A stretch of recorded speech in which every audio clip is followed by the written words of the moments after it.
what they were going to say about me. I didn't remember where they got that. But yes, theater people can be athletic as well.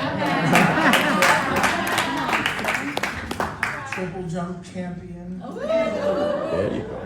As you said, my name is Fabio Stevens. You can call me Fab if you've seen me around for hopefully a long time. As you know, I just joined the board today. They've already put me to work, so I don't know what's going to happen from here. But I'm grateful and elated to be a part of CETA, and just excited to look around and just the things I've learned so much already in our conferences today, and just with, as you know, anytime a bunch of teachers have this award on behalf of another member. But just a few minutes ago, I got to talk to José Casas, who is getting the award for Professional Artist Award. Woo. And the award is presented to a professional artist or organization for assistance to and support of theater education.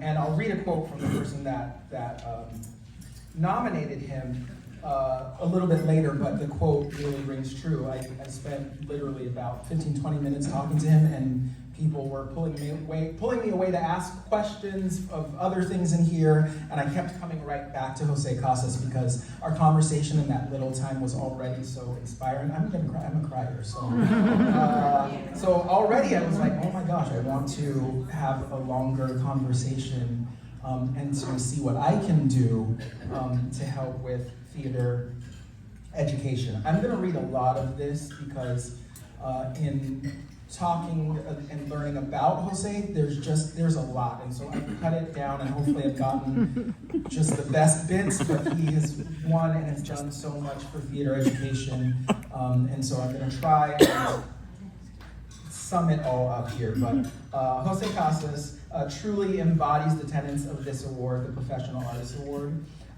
According to Broadway World, he's a California native, he is a playwright, a director, an actor, a Dodger fan, I learned today. And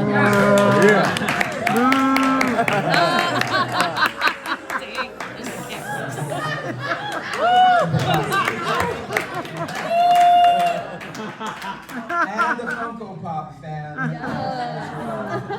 He was the inaugural recipient of the Dominic Orlando Playwriting Award. The award is targeted toward writers who have made a continued commitment to smaller budget theater companies and ensembles.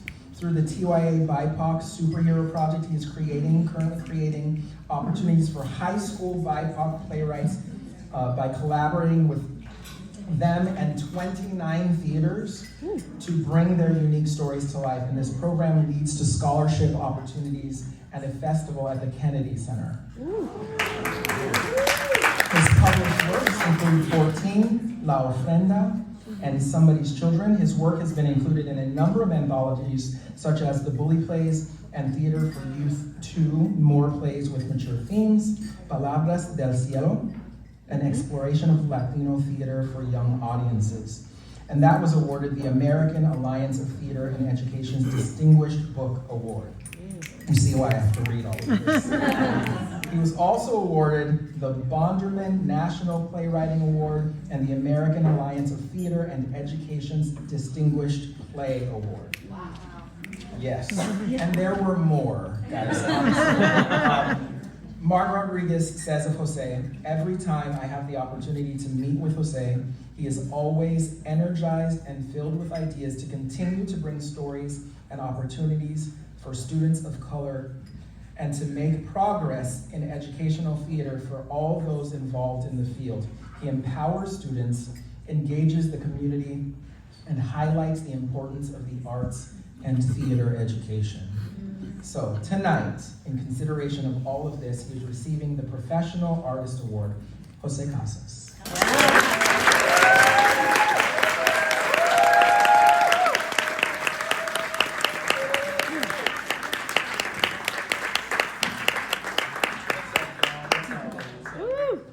Usually for moments like this, I just wing it, but they asked me to prepare a speech, so excuse me or forgive me if my reading of it is a little wanky, but thank you first of all for this honor. And I would like to thank the California Educational Theater Association for this award. I am truly honored that this organization would recognize my work and advocacy endeavors. I would like to thank Martin Rodriguez for nominating me for this award. It has been a special experience for me to see how much you have grown from your undergraduate days at the University of Texas to the wonderfully amazing teacher and artist you have become. I'm so proud of you all. I would like to thank all the people, both family and friends, who have supported me throughout the years. A special thank you to all the artists and educators I have collaborated with. Each moment has been a learning experience that has made me a better artist, a better teacher, and a better human being. To my parents, José y Casas and Magdalena Juan Casas, I thank them for their unwavering support. And then finally, I would like to thank my partner, Monica Ahumada, for being my rock, my shoulder to cry on, for believing in the work that I've dedicated my life to doing. As a professional artist, my life has progressed to the point that my connection with education has become inseparable. I stand here in front of you because I believe in the power of theater and the power of education. In a time when these two fields should be working more closely together, the world is trying to pull them farther apart. This worries me.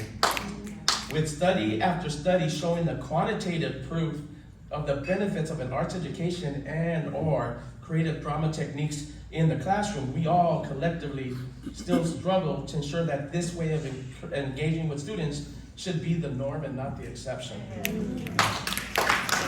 As an artist, I create work that intentionally challenges the injustice in the world, especially when it comes to creating stories about, with, and for youth, because our youth, they are our most important audiences. They will be the ones discovering new galaxies. They will be the ones curing cancer. They will be the ones saving the arts. They will be the ones attempting to right the wrongs, and they will be the ones having to fix the damage that has already been done. We gotta believe in them. We gotta believe in them. I implore all of you to think selflessly about your students and collaborators. What is the work you are creating today that will serve as a resource for those destined to follow in our footsteps? There are days that I'm sure everyone in this room has experienced. Those days where we want to just give up and question whether it's worth it. I say it's all right to feel those thoughts. Artists and teachers, we're humans. We are empaths trying to protect the most vulnerable, and we are their fighters. Sorry about that. Tomorrow, you will go back into your classrooms with the same aspirations and hopes that you had when you first began taking this teaching journey. Tomorrow, you will be alone in front of that computer screen, taping away the new stories you hope that make a difference. So keep on keeping on. Even in a time of political unrest and financial uncertainties, we must continue to fight.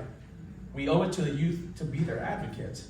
We have an obligation to create safe learning spaces for dialogue and to encourage them to reach the highest of heights, maybe even grabbing a star in the process.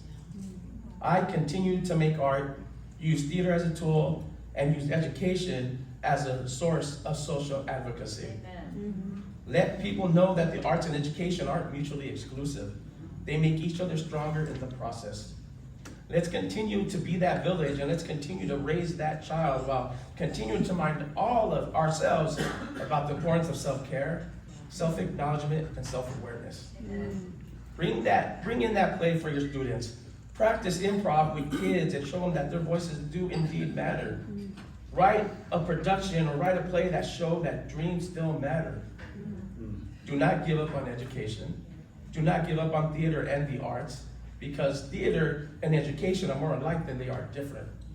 And in the end, never forget that theater and education speak the same language. Thank you.